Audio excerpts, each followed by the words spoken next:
It is often said that from small things comes greatness, and this is no more so than in the life of the great Australian painter Charles Blackman. A unique talent with rare insight, Charles Blackman paints the inner feelings of the soul with compelling recognition. Our dreams, our fears, the fog of adolescence all find form on a Charles Blackman canvas.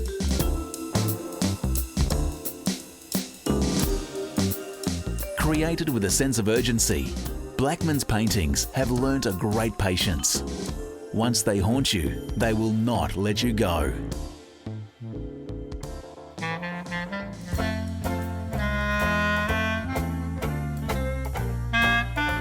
Born in Sydney in the late 20s with no spoon at all in his mouth, Charles's difficult early life certainly laid no preparation for an esteemed creative career. And yet, much of his intrigue and keen perception into the feminine psyche found its roots as the lone boy surrounded by women. I lived at this very tiny house with my mother and my 3 sisters. There was nothing in it. There was no furniture, there were no books, there was hardly any food. My mother was a gambler and crazy. She would come home from the races and she'd bang on the back door, and there she would be standing in the nude, just her underwear on. She was a decent person. She'd say, "I lost a lot," with which she'd upend her purse onto the kitchen floor, which was full of money. She'd won the lot. And then we'd all get a bit pissed, and she'd cook spaghetti, and she'd put all the spaghetti into envelopes and write Auntie Doreen, Auntie Joan, Auntie Bertha, and then she'd start chucking it around the kitchen, and it was a kind of mime game.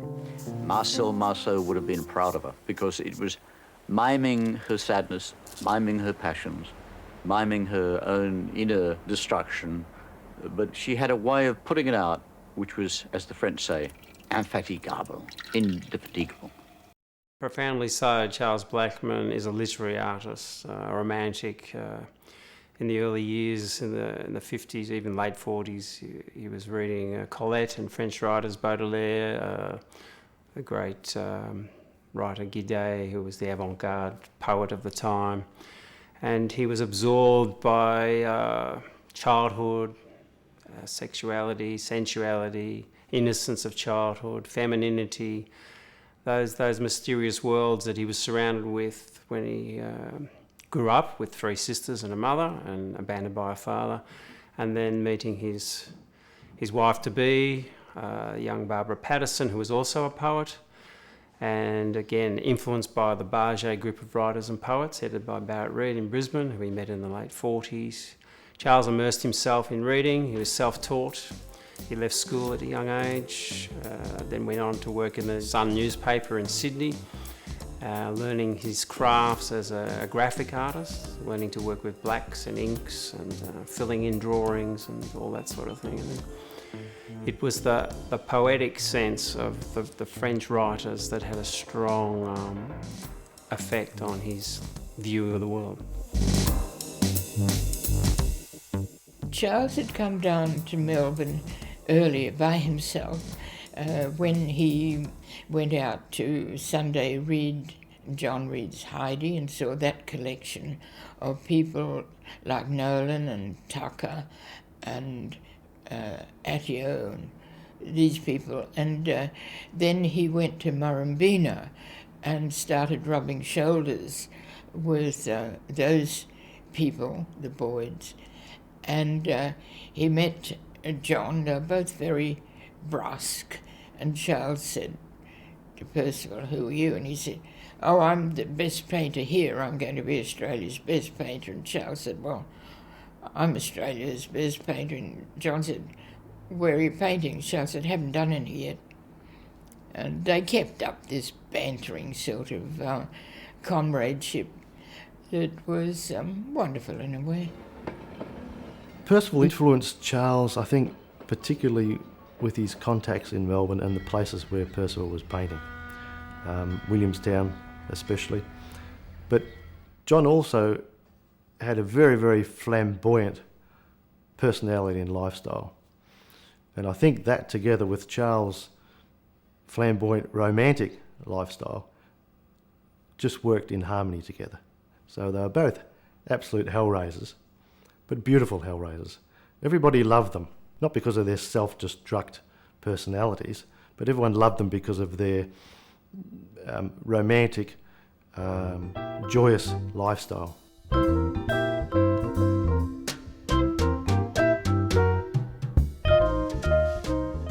Seeking kindred spirits in their pursuit of painting and writing, Charles and Barbara relocated to Melbourne in 1951. Largely supported by Barbara's blind pension, Charles was able to devote his full energies to discovering the great artist and turning potential into works. Barbara had a vision for Charles. He'd said when he first met her that he was going to be a great painter, and she wanted him to get on it and do it. And she ensured for many years that he could paint full time. When Charles and I first put our lives together, and they were very much together, I remember Cynthia Nolan used to say we were not two people, we were two halves of a double person. And I think it was because of the great intimacy of Charles describing the world to me, which he did non-stop. We go to a restaurant or we'd be walking in the streets. He was like a voiceover to wherever we were and whatever we were doing. It was absolutely wonderful and was our great bond.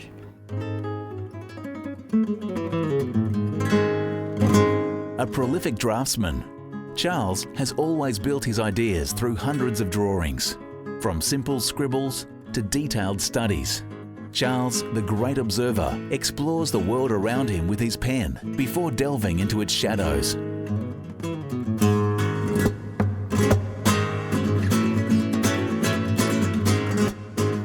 I can understand what drawing means.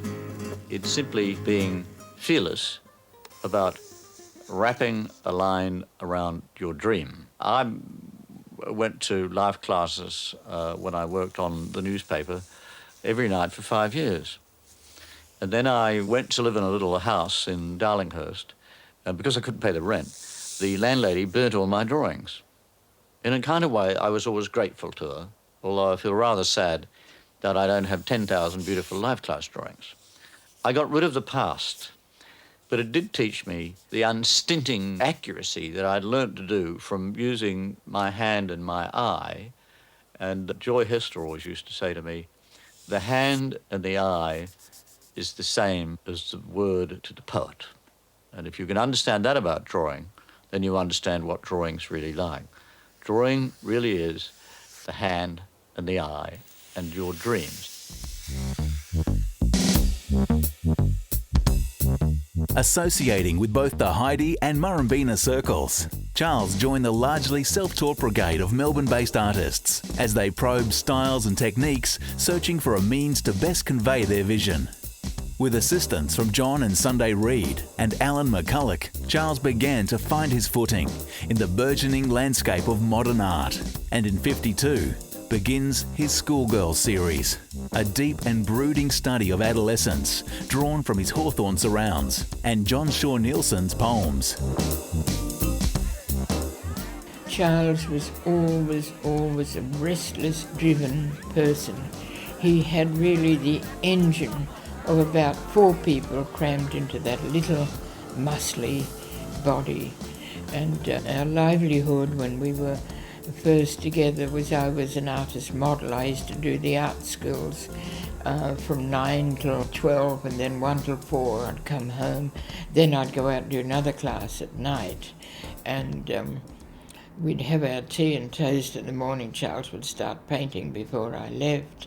And when I'd get home after 11 o'clock at night, he'd still be painting.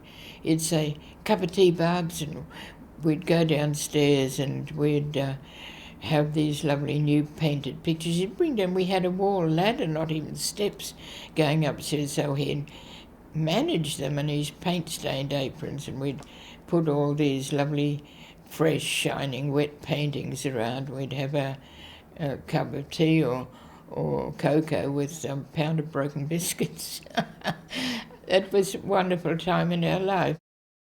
I'm not a landscape painter. I've hardly ever painted a landscape painting out of doors. I'm a person who's an inward person, and I've always worked with the windows shut so I don't have to look out.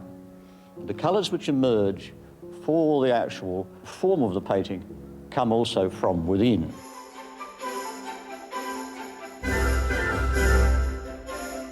Charles Blackman's Alice in Wonderland series was painted largely inside the 9 months of Barbara's pregnancy with their first child, August. Inspired by his late discovery of Lewis Carroll's tale and their rapidly changing world. Revered as one of the most important series in 20th century Australian art, Blackman's Alice rivals Nolan's Ned Kelly series for fame and public adulation.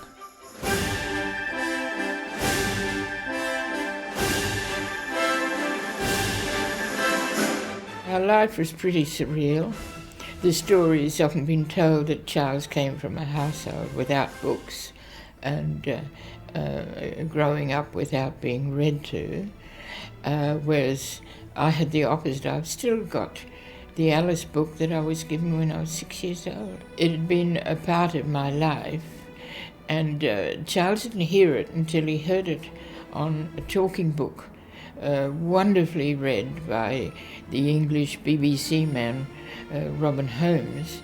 And when I got talking books in, I think about 1956, was the first time Charles had confronted the whole brilliance of that book. And he got it neat, and he got it with an adult susceptibility. So that was a wonderful clap of thunder. And at the same time, Charles was being cold chef at George Mora's restaurant. In fact, at that time, he was the only chef at George's Eastbourne Cafe, where he lived in a peak hour. Of plates seemed to fly through the air, and teapots pour from nowhere, and things get bigger and smaller in rush hour, and all of that sort of thing that became elements of the paintings. Of course, Alice is always that wonderful person who opens the door and takes you with your mind wherever she goes. You could say its total surrealism is really more real than the life that you're actually living. But my pictures of Alice are really all about that surreality, not necessarily about the actual illustration of the story. Well, it's as in Alice in Wonderland, that Alice goes from the dream to the reality. And that is the duality, the two aspects, but he follows it through, and it's a very cogent unfolding of marital love, which is essential to Blackman's interpretation of the story, which goes from the innocence of the wedding and then through the various adventures of life as her tummy grows and as she finds it more difficult to see her feet. That's sort of part of being pregnant. And then she progresses the sort of sensual and philosophical and psychological development of knowing exactly where you are.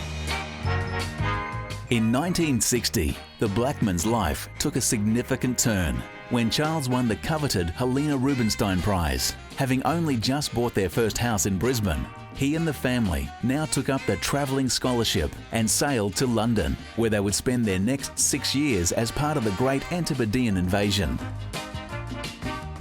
The plan was Arthur Boyd had been there for a year. He was to come back to Australia. We would take over his house. But when we arrived in London, he said, well,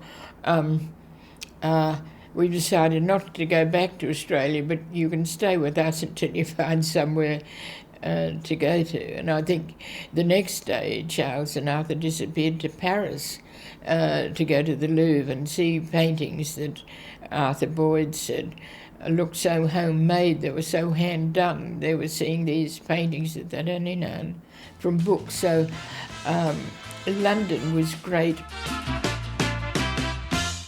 I think the humanism of Charles's painting really appealed to the English, but it's more than that, of course. You talk about the toughness the tough and tender epithet which was attached to his work. I think that conjunction really appealed. And the people that he looked at when he was over there, and partly suggested by Sir Kenneth Clarke, were the Byzantine artists, some of the big paintings, Mother and Child and so on, that he saw in Italy, but principally in the National Gallery. But he was not afraid to tackle the themes, the human themes which had been painted by the great colourists of the past. And so they are big and they're bold and yet done fast, or much faster than any of the great masters would have done it. And that, I think, the modernity of that, the freshness of that, came through, and he was very respected. This painting is called The Girl in the Checkered Dress. And one of the interesting aspects of this room of paintings is that they were all painted in the United Kingdom, where I lived in London for 6 years. And the reason why they are sort of surprising is the Englishness of the colour. There are lots of greys. They're not really Australian colours so much. At the time I was painting them, I was very interested in trying to get the soul of the picture to emerge. The soul in inverted commas. Sometimes it's the shadow of a girl, or sometimes it's just simply the spiritual content of the painting. Pining for the warmth of the Aussie beach, Charles finally returned to his hometown of Sydney, reuniting with the harbour he loved so much as a child. Although frequently interrupted with sojourns in Paris, Queensland and Western Australia, Sydney remains his anchor. And it was here that the personification of the white cat found form in the garden at Atunga Street. Always one to surround himself with youth and beauty, the end of his marriage to Barbara saw Charles's paintings pursue an escape into dreams, a distinct departure from the internal search for reality that haunted his earlier work.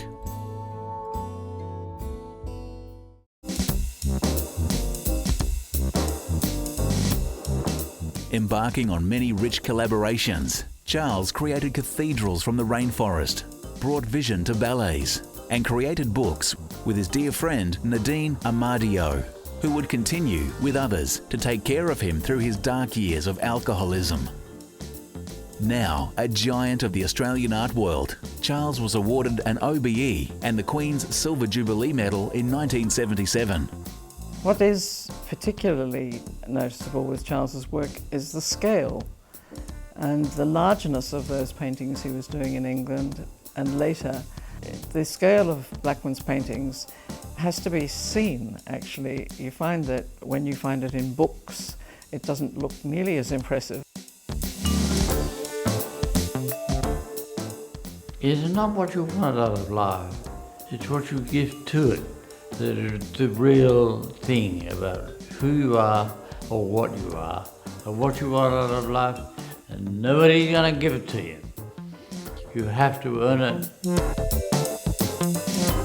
Charles is a great lyrical painter, extraordinarily prolific, energetic, who is really the painter of adolescence. Throughout his life he painted through the in-between states. His works have got so many different emotions in them. The beauty, the genuine feel of emotions that people can associate with. Very many artists whose works are being collected and admired haven't been able to capture the soul, which I think in many instances Charles has been able to. When I went to see my exhibition yesterday, everything seemed so peaceful. And I thought, when I painted all those pictures, I was torn to shreds by it all. The struggle was almost unbelievable. But then, when I went to see all the pictures, they all looked so peaceful. And so I came to the conclusion that they would never let me go, but I have let them go. Each picture has a different personality, and it is the personality that I'm interested in. It was the personality that I was always interested in. What I really look forward to is going on painting for as long as I possibly can. There's no such thing as retiring as a painter.